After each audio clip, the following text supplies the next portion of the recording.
Oh, and nice now D. Duncan steals it right back. Oh, a 7-footer out there picking your pocket. All-league defense virtually every season of his career, Tim Duncan. Duncan wants it back offensively. Martin right there with him. Tony Parker moves it to Jackson. He gave up a 3. He'll take the outside jumper and knock it down. Steven Jackson has not been that effective really since game 2. Martin, quick move across the lane, missed off the glass, and Duncan with a rebound. Well, that's one of the first times in the series that he's got the ball on the left block and gone right, and he had a great look at the bucket. You keep getting looks like that, you're going to put those down. He wants to get to that jump hook a lot. And now he strips it from Duncan again, but it comes free to Bowen. Duncan's just going to turn and deal right there. Well, I'm surprised he takes so much time down on the left or the right block trying to back Kenyon Martin in. If he gets to 8 feet, he can just turn around and shoot over him. Long rebounds at the foul line often determine huge games like this. Duncan gave up a 17-footer for a runner and then tipped it in. Just throw it out the front of the rim. Oh, Moses Malone, get your own rebound, tip it right back in. Hope is alive for New Jersey.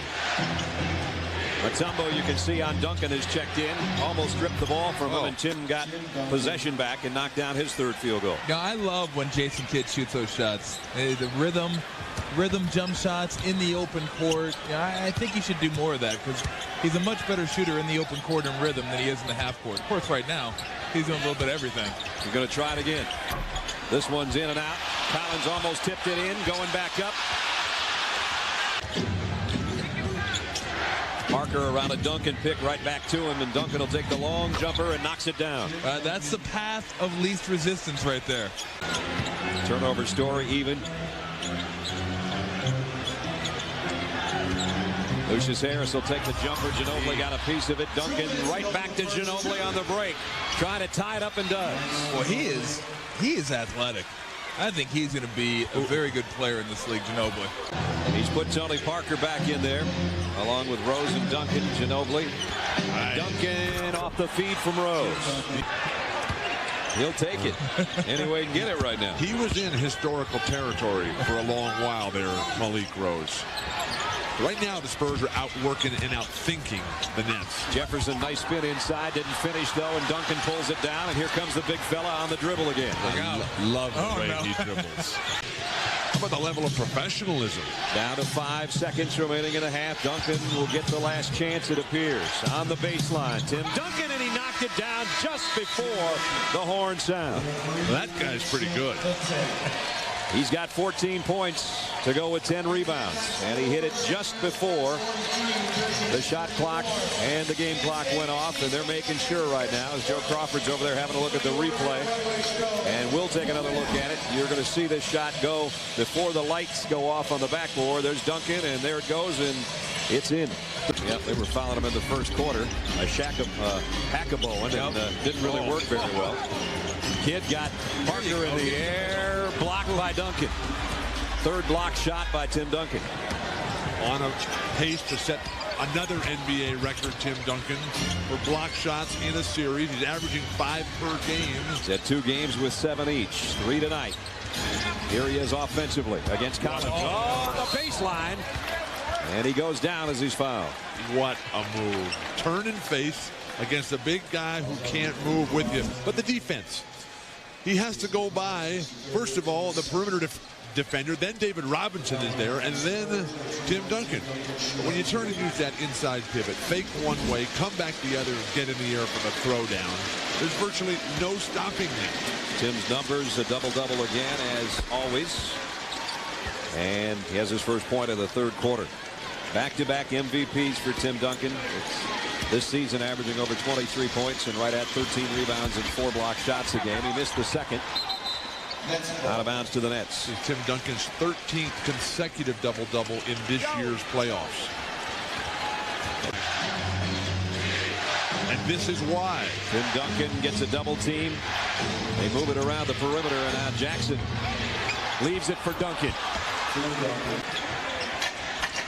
Great defense, Steven Jackson. Harris crossing the lane. Even better defense by Tim Duncan. Now Claxton bringing it for the Spurs. Bowen for three. Duncan somehow got that rebound and puts it in. What a rebounder. Never brings his arms down below his shoulder. We'll keep our eye on that as we're under 3 minutes in the third quarter. Well, it's right now, Stu, as a matter of fact, as Mutombo's just gotten up, getting ready to remove the warm-up. How about zone defense for the Nets? Spurs now haven't had a field goal in 3 minutes. Duncan over Collins. There's one. 7 foot tall, being able to fade away, moving to your right from beyond the free throw line. Yikes. 23 for Duncan. No, I agree, but the Nets are still flying out on him.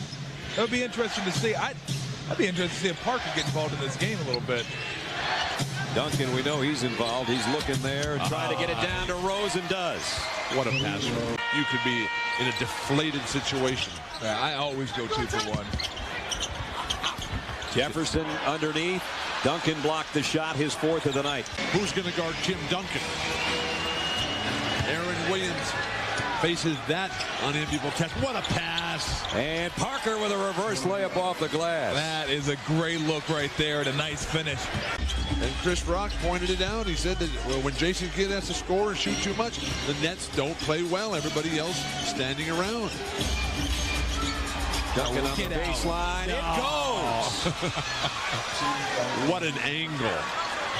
Byron Scott scratching his head is saying, we need a timeout. Bad. The angle Bill talked about, an impossible one it appeared. But it goes up, bounces around, drops through. 76-67 Spurs.